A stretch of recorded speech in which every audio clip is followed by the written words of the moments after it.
ಓಂ ಶಾಂತಿ. ಇಂದಿನ ದಿನಾಂಕ 30/11/2024. ಪ್ರಾರ್ಥ ಮುರಳಿ ಬಾಪ್ದಾದ ಮಧುಬನ. ಮಧುರ ಮಕ್ಕಳೇ, ತಂದೆಯನ್ನು ಪ್ರತ್ಯಕ್ಷ ಮಾಡಬೇಕು. ಅದಕ್ಕಾಗಿ ಮನ್ಮಥವನ್ನು ಬಿಟ್ಟು ಶ್ರೀಮತದಂತೆ ನಡೆಯಿರಿ. ಆಗ ತಂದೆಯನ್ನು ಪ್ರತ್ಯಕ್ಷ ಮಾಡಲು ಸಾಧ್ಯ. ಪ್ರಶ್ನೆ: ಯಾವ ಮಕ್ಕಳ ರಕ್ಷಣೆಯನ್ನು ತಂದೆಯು ಅವಶ್ಯವಾಗಿ ಮಾಡಿಯೇ ಮಾಡುತ್ತಾರೆ? ಉತ್ತರ: ಯಾವ ಮಕ್ಕಳು ಸತ್ಯವಾಗಿದ್ದಾರೆಯೋ ಅವರ ರಕ್ಷಣೆಯು ಅವಶ್ಯವಾಗಿ ಆಗುತ್ತದೆ. ಒಂದು ವೇಳೆ ರಕ್ಷಣೆಯಾಗುತ್ತಿಲ್ಲವೆಂದರೆ ಆಂತರ್ಯದಲ್ಲಿ ಒಂದಲ್ಲ ಒಂದು ಸುಳ್ಳು ಅಗತ್ಯವಾಗಿ ಇರುತ್ತದೆ.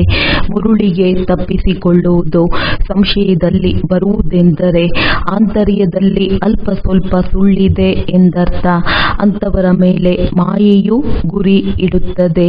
ಪ್ರಶ್ನೆ: ಯಾವ ಮಕ್ಕಳಿಗಾಗಿ ಮಾಯೆಯು ಆಯಸ್ಕಾಂತವಾಗಿದೆ?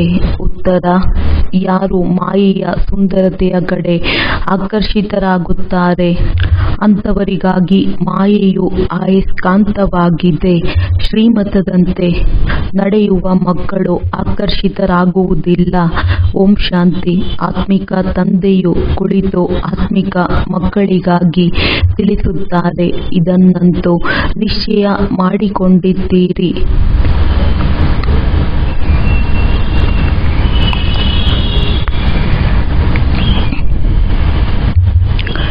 ಆತ್ಮಿಕ ತಂದೆಯು ಆತ್ಮಿಕ ಮಕ್ಕಳಿಗೆ ಓದಿಸುತ್ತಾರೆ. ಅದಕ್ಕಾಗಿಯೇ ಆತ್ಮಗಳು ಪರಮಾತ್ಮನಿಂದ ಬಹಳ ಕಾಲ ಅಗಲಿದ್ದರೆಂಬ ಗಾಯನವಿದೆ. ಮೂಲವತನದಲ್ಲಿದ್ದಾಗ ಅಗಲುವುದಿಲ್ಲ. ಅಲ್ಲಿ ಎಲ್ಲರೂ ಜೊತೆಯಲ್ಲಿರುತ್ತಾರೆ. ಬೇರೆಯಾಗುವುದೆಂದರೆ ಅವಶ್ಯವಾಗಿ ಅಲ್ಲಿಂದ ಅಗಲಿ ಹೋಗುವುದು. ಇಲ್ಲಿಗೆ ಬಂದು ತಮ್ಮ ತಮ್ಮ ಪಾತ್ರವನ್ನಭಿನಯಿಸುತ್ತಾರೆ. ಸತೋ ಪ್ರಧಾನದಿಂದ ಇಳಿಯುತ್ತಾ ಇಳಿಯುತ್ತಾ ತಮೋ ಪ್ರಧಾನರಾಗುತ್ತಾರೆ.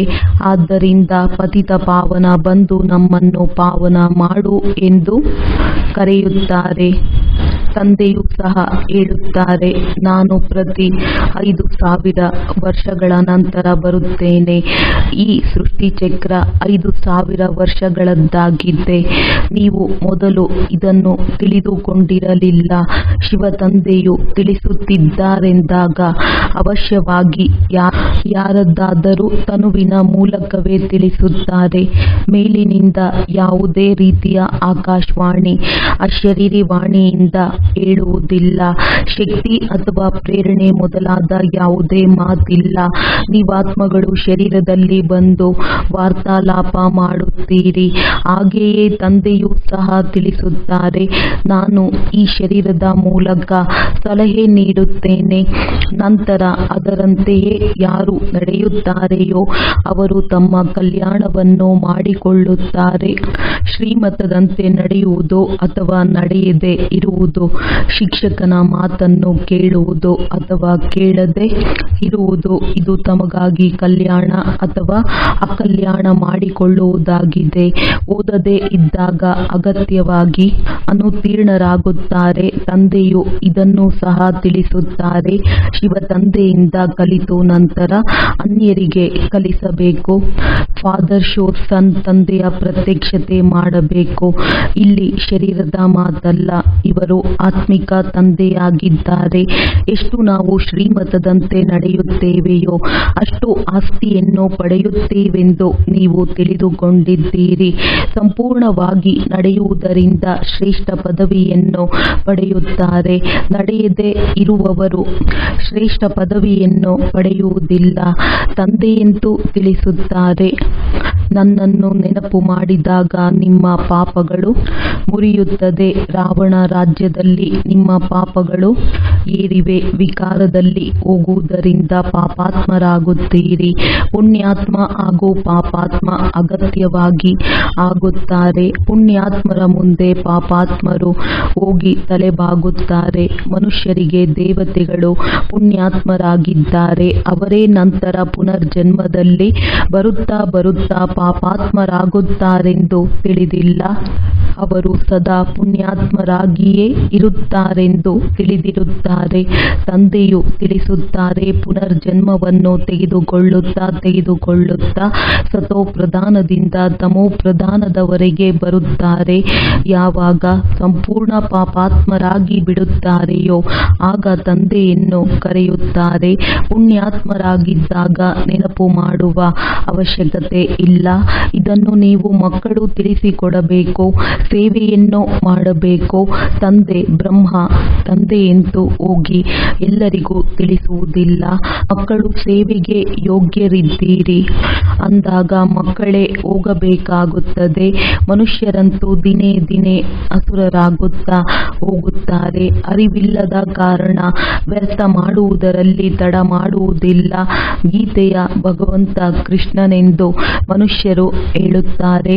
ನೀವು ಹೇಳುತ್ತೀರಿ, ಕೃಷ್ಣನು ದೇಹಧಾರಿಯಾಗಿದ್ದಾನೆ, ಅವನಿಗೆ ದೇವತೆ ಎಂದು ಕರೆಯಲಾಗುತ್ತದೆ. ಕೃಷ್ಣನಿಗೆ ತಂದೆ ಎಂದು ಕರೆಯುವುದಿಲ್ಲ. ಇಲ್ಲಿ ಎಲ್ಲರೂ ತಂದೆಯನ್ನು ನೆನಪು ಮಾಡುತ್ತಾರಲ್ಲವೇ? ಆತ್ಮಗಳ ತಂದೆಯಂತೂ ಬೇರೆ ಯಾರೂ ಇರಲಾಗುವುದಿಲ್ಲ. ಈ ಪ್ರಜಾಪಿತ ಬ್ರಹ್ಮನು ಸಹ ಹೇಳುತ್ತಾರೆ, ನಿರಾಕಾರ ತಂದೆಯನ್ನು ನೆನಪು ಮಾಡಬೇಕು. ಇವರು ಬ್ರಹ್ಮ ಸಹ ಸಾಕಾರ ತಂದೆಯಾಗುತ್ತಾರೆ.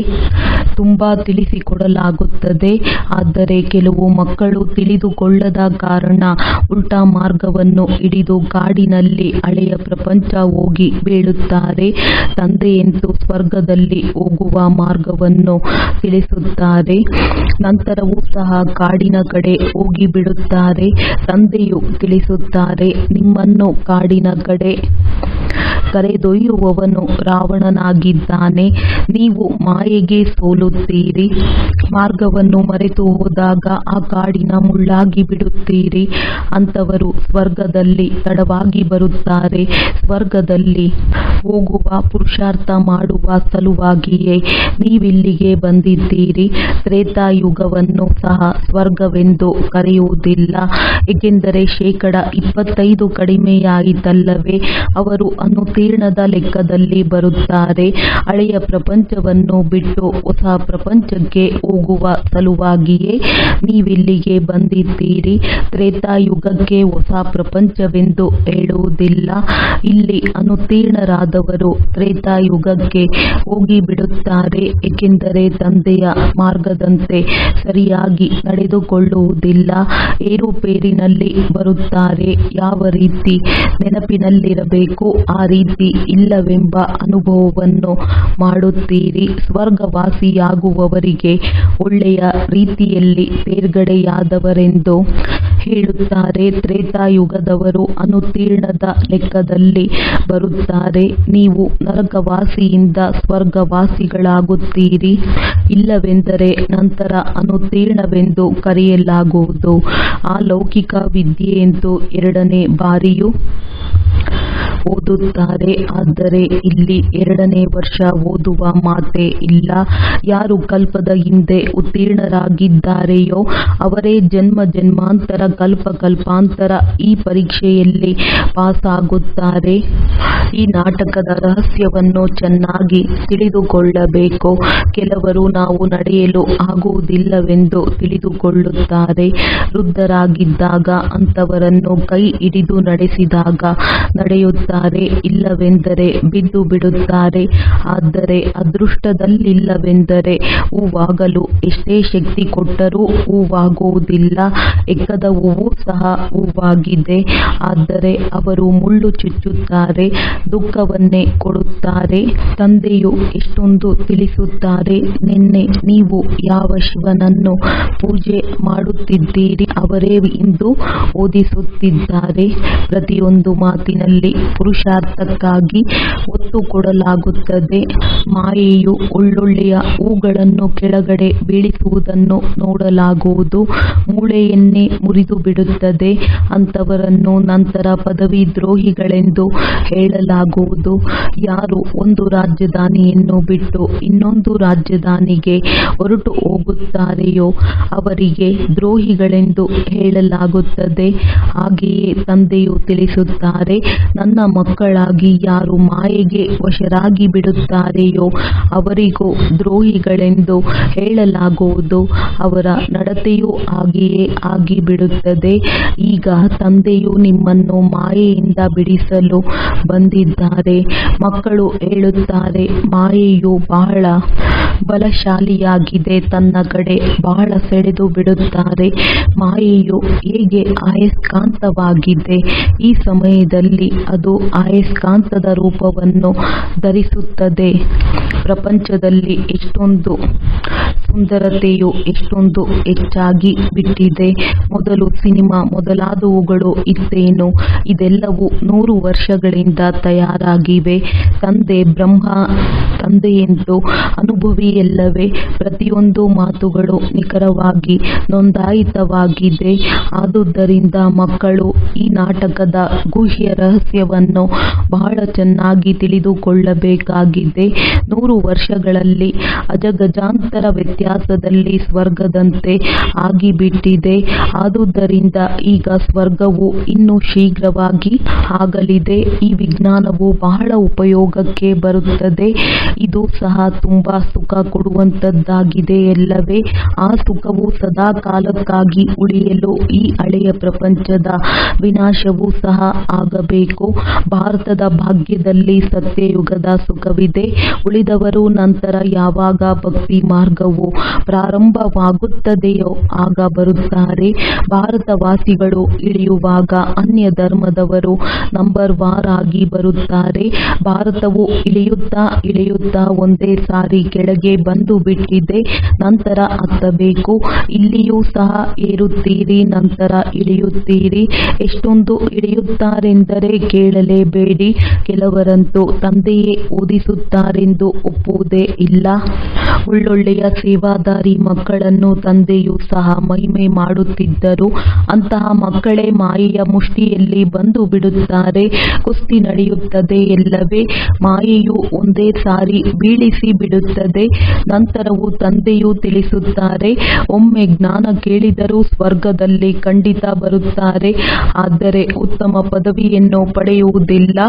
ಕಲ್ಪದ ಹಿಂದೆ ಯಾರು ಏನು ಪುರುಷಾರ್ಥ ಮಾಡಿದ್ದರೋ ಅಥವಾ ಪುರುಷಾರ್ಥ ಮಾಡುತ್ತಾ ಬಿದ್ದಿರುತ್ತಾರೆ, ಅದೇ ರೀತಿ ಈಗಲೂ ಬೀಳುತ್ತಾ ಏಳುತ್ತಿರುತ್ತಾರೆ.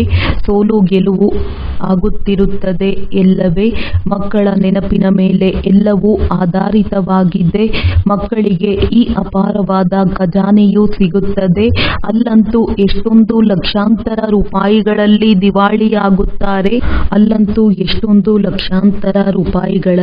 ದಿವಾಳಿಯಾಗುತ್ತಾರೆ. ಕೆಲವರು ಕೇವಲ ಒಂದು ಜನ್ಮಕ್ಕಾಗಿ ಲಕ್ಷಾಂತರ ರೂಪಾಯಿಗಳ ಶ್ರೀಮಂತರಾಗುತ್ತಾರೆ. ಮುಂದಿನ ಜನ್ಮದಲ್ಲಿ ಏನಾದರೂ ಇಷ್ಟೊಂದು ಹಣವಿರುತ್ತದೆ ಏನೋ? ಕರ್ಮಭೋಗವು ಬಹಳ ಇರುತ್ತದೆ. ಸ್ವರ್ಗದಲ್ಲಿ ಕರ್ಮಭೋಗದ ಮಾತಿರುವುದಿಲ್ಲ. ಈ ಸಮಯದಲ್ಲಿ ನೀವು 21 ಜನ್ಮಗಳಿಗಾಗಿ ಎಷ್ಟೊಂದು ಜಮಾ ಮಾಡಿಕೊಳ್ಳುತ್ತೀರಿ. ಯಾರು ಪೂರ್ಣ ಪುರುಷಾರ್ಥ ಮಾಡುತ್ತಾರೆಯೋ ಅವರು ಸಂಪೂರ್ಣ ಸ್ವರ್ಗದ ಆಸ್ತಿಯನ್ನು ಪಡೆಯುತ್ತಾರೆ. ನಾವು ಅವಶ್ಯವಾಗಿ ಸ್ವರ್ಗದ ಆಸ್ತಿಯನ್ನು ಪಡೆಯುತ್ತೇವೆಂದು ಬುದ್ಧಿಯಲ್ಲಿರಬೇಕಾಗಿದೆ. ನಾವು ನಂತರ ಕೆಳಗಡೆ ಇಳಿಯುತ್ತೇವೆಂದು ಯೋಚಿಸಬಾರದು. ಈಗ ಯಾರು ಎಲ್ಲರಿಗಿಂತ ಕೆಳಗಡೆ ಇಳಿದಿದ್ದಾರೆಯೋ ಅವರೇ ಏರಬೇಕಾಗಿದೆ. ಹೀಗೆ ತಾನಾಗಿಯೇ ಪುರುಷಾರ್ಥ ಆಗುತ್ತಿರುತ್ತದೆ. ತಂದೆಯು ತಿಳಿಸುತ್ತಾರೆ, ನೋಡಿ, ಮಾಯೆಯು ಎಷ್ಟೊಂದು ಬಲಶಾಲಿಯಾಗಿದೆ. ಮನುಷ್ಯರಲ್ಲಿ ಎಷ್ಟೊಂದು ಅಜ್ಞಾನ ತುಂಬಿದೆ. ಅಜ್ಞಾನವು ತುಂಬಿರುವ ಕಾರಣ ಪರಮಾತ್ಮನನ್ನು ಸರ್ವವ್ಯಾಪಿ ಎಂದು ಹೇಳಿಬಿಟ್ಟಿದ್ದಾರೆ. ಭಾರತವು ಎಷ್ಟೊಂದು ಚೆನ್ನಾಗಿತ್ತು. ನಾವು ಈ ರೀತಿ ದೇವತೆ ಇದ್ದವರು ಮತ್ತೆ ಹೀಗೆ ಆಗುತ್ತಿದ್ದೇವೆಂದು ತಿಳಿದಿದ್ದೀರಿ. ಈ ದೇವತೆಗಳಿಗೆ ಎಷ್ಟೊಂದು ಮಹಿಮೆ ಇದೆ. ಆದರೆ ನೀವು ಮಕ್ಕಳ ವಿನಃ ಬೇರೆ ಯಾರೂ ತಿಳಿದುಕೊಂಡಿಲ್ಲ. ಬೇಹದ್ದಿನ ತಂದೆಯು ಜ್ಞಾನ ಸಾಗರ ಬಂದು ನಮಗೆ ಓದಿಸುತ್ತಿದ್ದಾರೆ. ಆದರೂ ಮಾಯೆಯು ಅನೇಕರನ್ನು ಸಂಶಯದಲ್ಲಿ ತಂದು ಬಿಡುತ್ತದೆ. ಸುಳ್ಳು ಕಪಟವನ್ನು ಬಿಡುವುದೇ ಇಲ್ಲ ಎಂದು ನೀವೇ ತಿಳಿದುಕೊಂಡಿದ್ದೀರಿ. ಆ ಕಾರಣ ತಂದೆಯು ಹೇಳುತ್ತಾರೆ, ತಮ್ಮ ತಮ್ಮ ಸತ್ಯವಾದ ಚಾರ್ಟ್ ಅನ್ನು ಬರೆಯಿರಿ. ಆದರೆ ದೇಹಾಭಿಮಾನ ಕಾರಣ ಸತ್ಯವನ್ನು ತಿಳಿಸುವುದಿಲ್ಲ. ಆದ್ದರಿಂದ ಆದುದರಿಂದ ಅದು ಸಹ ವಿಕರ್ಮವಾಗಿ ಬಿಡುತ್ತದೆ. ಸತ್ಯ ಹೇಳಬೇಕಲ್ಲವೇ? ಇಲ್ಲವೆಂದರೆ ತುಂಬಾ ಶಿಕ್ಷೆಯನ್ನು ಅನುಭವಿಸಬೇಕಾಗುತ್ತದೆ. ಗರ್ಭ ಜೈಲಿನಲ್ಲಿಯೂ ಬಹಳ ಶಿಕ್ಷೆಯು ಸಿಗುತ್ತದೆ. ಅಲ್ಲಿಯೂ ತಪ್ಪಾಯಿತು ಮತ್ತೆ ನಾವು ಇಂತಹ ಕೆಲಸ ಮಾಡುವುದಿಲ್ಲವೆಂದು ಹೇಳುತ್ತಾರೆ. ಯಾವಾಗ ಯಾರಿಗಾದರೂ ಶಿಕ್ಷೆ ಸಿಗುವಾಗ ಆ ರೀತಿ ಹೇಳುತ್ತಾರೆ. ಶಿಕ್ಷೆ ಸಿಕ್ಕಿದರೂ ಸಹ ಹಾಗೆಯೇ ಮಾಡುತ್ತಿರುತ್ತಾರೆ. ಈಗ ನೀವು ಮಕ್ಕಳಿಗೆ ಗೊತ್ತಿದೆ, ಮಾಯೆಯ ರಾಜ್ಯ ಯಾವಾಗಿನಿಂದ ಪ್ರಾರಂಭವಾಯಿತೋ ಆಗಿನಿಂದ ಪಾಪ ಮಾಡುತ್ತಿರುತ್ತಾರೆ. ತಂದೆಯು ನೋಡುತ್ತಾರೆ, ಮಕ್ಕಳು ಇಷ್ಟೊಂದು ನಮ್ರರಾಗುವುದಿಲ್ಲ. ತಂದೆಯು ಎಷ್ಟು ನಮ್ರತೆಯುಳ್ಳ ಮಕ್ಕಳಂತೆ ನಡೆಯುತ್ತಾರೆ, ಏಕೆಂದರೆ ನಾಟಕದನುಸಾರ ನಡೆಯುತ್ತಿರುತ್ತಾರೆ. ಆದ್ದರಿಂದ ಏನಾಯಿತೋ ಅದು ನಾಟಕ ಎಂದು ಹೇಳುತ್ತಾರೆ. ಮುಂದೆ ಹೀಗೆ ಆಗಬಾರದು ಎಂದು ಸಹ ತಿಳಿಸುತ್ತಾರೆ. ಇಲ್ಲಿ ಬಾಪ್ ದಾದಾ ಇಬ್ಬರೂ ಜೊತೆ ಇದ್ದಾರಲ್ಲವೇ? ದಾದಾರವರ ಮತವೂ ತಮ್ಮದೇ ಆಗಿದೆ, ಈಶ್ವರನ ಮತವೂ ತಮ್ಮದೇ ಆಗಿದೆ.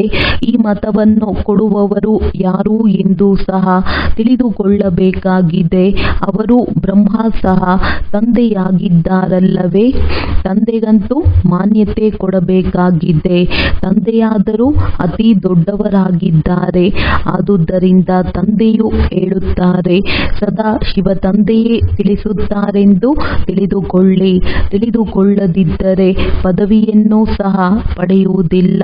ನಾಟಕದನುಸಾರವಾಗಿ ತಂದೆಯೂ ಇದ್ದಾರೆ, ದಾದಾರವರು ಇದ್ದಾರೆ. ತಂದೆಯ ಶ್ರೀಮತವು ಸಿಗುತ್ತದೆ. ಮಾಯೆಯು ಇಂತಹ ಮಹಾವೀರ ಶಕ್ತಿಶಾಲಿಗಳಿಂದಲೂ ಒಂದಲ್ಲ ಒಂದು ಕರ್ಮವನ್ನು ಮಾಡಿಸಿ ಬಿಡುತ್ತದೆ. ಆಗ ಇವರು ತಂದೆಯ ಮತದಂತೆ ನಡೆಯುತ್ತಿಲ್ಲವೆಂದು ತಿಳಿಸಲಾಗುತ್ತದೆ. ಸ್ವಯಂ ಸಹ ಅನುಭವ ಮಾಡುತ್ತಾರೆ, ನಾನು ನನ್ನ ಆಸುರಿ ಮತದಂತೆ ಇದ್ದೇನೆ. ಶ್ರೀಮತವನ್ನು ಕೊಡುವಂತಹ ತಂದೆಯೂ ಇದ್ದಾರೆ, ಅವರದ್ದು ಈಶ್ವರೀಯ ಮತವಾಗಿದೆ. ಸ್ವಯಂ ತಂದೆಯು ಹೇಳುತ್ತಾರೆ, ಒಂದು ವೇಳೆ ಇವರಿಂದ ಬ್ರಹ್ಮ ಒಂದು ವೇಳೆ ಅಂತಹ ಮತವು ದೊರಕಿದಾಗ ಅದನ್ನು ಸರಿ ಮಾಡಲು ನಾನು ಕುಳಿತಿದ್ದೇನೆ. ಆದಾಗ್ಯೂ ನಾನು ವ್ರತವನ್ನು ತೆಗೆದುಕೊಂಡಿದ್ದೇನಲ್ಲವೇ? ವ್ರತವನ್ನು ತೆಗೆದುಕೊಂಡಿರುವ ಕಾರಣ ನಿಂದನೆ ಕೇಳಬೇಕಾಯಿತು. ಇಲ್ಲವೆಂದರೆ ಎಂದಿಗೂ ನಿಂದನೆ ಕೇಳಿದವರೇ ಅಲ್ಲ. ನನ್ನ ಕಾರಣ ಬಹಳ ನಿಂದನೆಯನ್ನು ಕೇಳುತ್ತಾರೆ. ಅಂದಾಗ ಇವರನ್ನು ಸಹ ಸಂಭಾಲನೆ ಮಾಡಿಕೊಳ್ಳಬೇಕಾಗುತ್ತದೆ. ತಂದೆಯು ಖಂಡಿತವಾಗಿ ರಕ್ಷಿಸುತ್ತಾರೆ. ಹೇಗೆ ತಂದೆಯು ಮಕ್ಕಳ ರಕ್ಷಣೆ ಮಾಡುತ್ತಾರಲ್ಲವೇ? ಎಷ್ಟೆಷ್ಟು ಸತ್ಯತೆಯಿಂದ ನಡೆಯುತ್ತಾರೆಯೋ ಅಷ್ಟು ರಕ್ಷಣೆಯಾಗುತ್ತದೆ. ಸುಳ್ಳಿನ ರಕ್ಷಣೆಯಾಗುವುದಿಲ್ಲ. ಅವರಿಗಂತೂ ಶಿಕ್ಷೆಯೇ ಶಾಶ್ವತವಾಗಿ ಬಿಡುತ್ತದೆ. ಆದ್ದರಿಂದ ತಂದೆಯು ತಿಳಿಸುತ್ತಾರೆ, ಮಾಯೆಯು ಒಮ್ಮೆಲೆ ಮೂಗನ್ನು ಹಿಡಿದುಕೊಂಡು ನಾಶ ಮಾಡಿಬಿಡುತ್ತದೆ. ಮಾಯೆಯು ತಿಂದು ಬಿಡುವ ಕಾರಣ ವಿದ್ಯೆಯನ್ನು ಬಿಟ್ಟು ಬಿಡುತ್ತಾರೆಂದರೆ ಮಕ್ಕಳು ಸ್ವಯಂ ಅನುಭವ ಮಾಡುತ್ತಾರೆ. ಅಗತ್ಯವಾಗಿ ವಿದ್ಯೆಯನ್ನು ಓದಬೇಕೆಂದು ತಂದೆಯು ಹೇಳುತ್ತಾರೆ. ಒಳ್ಳೆಯದು. ಎಲ್ಲಾದರೂ ಯಾರದ್ದಾದರೂ ದೋಷವಿದೆ ಎಂದಾಗ ಯಾರು ಏನು ಮಾಡುತ್ತಾರೆಯೋ ಅದರಂತೆ ಭವಿಷ್ಯದಲ್ಲಿ ಭೋಗಿಸುತ್ತಾರೆ. ಏಕೆಂದರೆ ಈಗ ಪ್ರಪಂಚವು ಪರಿವರ್ತನೆಯಾಗುತ್ತಾ ಇದೆ. ಮಾಯೆಯು ಇಂದು ಖುಷಿಯೂ ಇಲ್ಲದಂತೆ ಗುರಿಯನ್ನಿಡುತ್ತದೆ. ನಂತರ ಈ ರೀತಿ ಬೇಡುತ್ತಾರೆ, ಬಾಬಾ ಏನಾಯಿತೋ ಗೊತ್ತೇ ಇಲ್ಲ. ಯುದ್ಧದ ಮೈದಾನದಲ್ಲಿ ಯಾರಾದರೂ ನಮಗೆ ಗುರಿ ಇಡದಂತೆ ಬಹಳ ಎಚ್ಚರಿಕೆಯಿಂದ ಇರಬೇಕು. ಆದರೂ ಹೆಚ್ಚು ಬಲಶಾಲಿಯಾಗಿರುವವರು ಬೇರೆಯವರನ್ನು ಬೀಳಿಸಿ ಬಿಡುತ್ತಾರೆ. ಮುಂದಿನ ದಿನಕ್ಕೂ ಯುದ್ಧವನ್ನು ಮುಂದೂಡುತ್ತಾರೆ. ಮಾಯೆಯೊಂದಿಗಿನ ಯುದ್ಧವು ಅಂತ್ಯದವರೆಗೂ ನಡೆಯುತ್ತಿರುತ್ತದೆ. ಏರುಪೇರಾಗುತ್ತಿರುತ್ತದೆ. ಕೆಲವು ಮಕ್ಕಳು ಸತ್ಯವನ್ನು ಹೇಳುತ್ತಾರೆ. ಕೆಲವರು ಏನು ಹೇಳುತ್ತಾರೆಯೋ ಎಂದು ತನ್ನ ಗೌರವಕ್ಕಾಗಿ ಬಹಳ ಭಯ ಪಡುತ್ತಾರೆ. ಎಲ್ಲಿಯವರೆಗೆ ನೀವು ಸತ್ಯವನ್ನು ತಿಳಿಸುವುದಿಲ್ಲವೋ ಅಲ್ಲಿಯವರೆಗೆ ಮುಂದುವರಿಯಲು ಸಾಧ್ಯವಿಲ್ಲ. ಆಂತರ್ಯದಲ್ಲಿಯೇ ಮನಸ್ಸು ಮನಸ್ಸು ಅಪ್ರಿಯವೆನಿಸುತ್ತದೆ. ನಂತರ ಅದೇ ವೃದ್ಧಿಯಾಗುತ್ತಾ ಹೋಗುತ್ತದೆ. ಎಂದೂ ಸಹ ಸತ್ಯವನ್ನು ಹೇಳುವುದಿಲ್ಲ. ಒಂದು ವೇಳೆ ಇಬ್ಬರಿದ್ದಾಗ ಈ ರೀತಿ ತಿಳಿಯುತ್ತಾರೆ. ಎರಡನೆಯವರು ತಂದೆಗೆ ಹೇಳಿಬಿಡುವ ಮೊದಲೇ ನಾವೇ ಹೇಳಿಬಿಡೋಣ. ಮಾಯೆಯು ಬಹಳ ಭಯಂಕರವಾಗಿದೆ. ಅವರ ಅದೃಷ್ಟದಲ್ಲಿ ಶ್ರೇಷ್ಠ ಪದವಿ ಇಲ್ಲದ ಕಾರಣ ಸರ್ಜನ್ನಿಂದ ಬಚ್ಚಿಟ್ಟುಕೊಳ್ಳುತ್ತಾರೆ. ಬಚ್ಚಿಟ್ಟುಕೊಳ್ಳುವ ಕಾರಣ ರೋಗವು ಬಿಡುಗಡೆಯಾಗುವುದಿಲ್ಲ. ಎಷ್ಟೆಷ್ಟು ಬಚ್ಚಿಟ್ಟುಕೊಳ್ಳುತ್ತೀರೋ ಅಷ್ಟಷ್ಟು ಬೀಳುತ್ತಲೇ ಇರುತ್ತಾರೆ. ಭೂತವಂತೂ ಎಲ್ಲರಲ್ಲಿಯೂ ಇದೆಯಲ್ಲವೇ?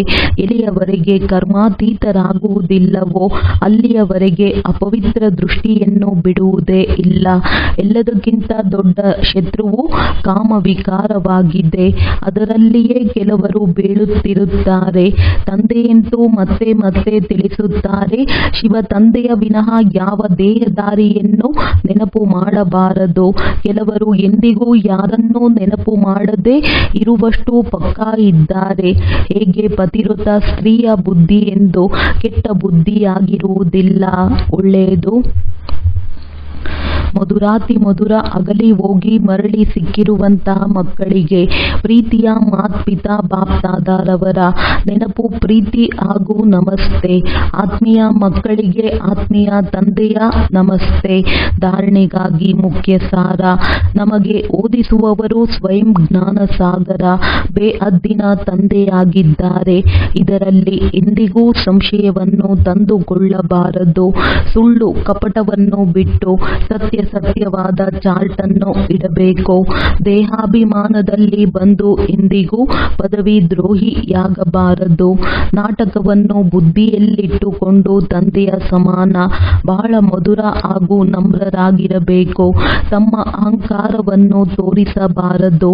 ತಮ್ಮ ಮತವನ್ನು ಬಿಟ್ಟು ಒಬ್ಬ ತಂದೆಯ ಶ್ರೇಷ್ಠ ಮತದಂತೆ ನಡೆಯಬೇಕು.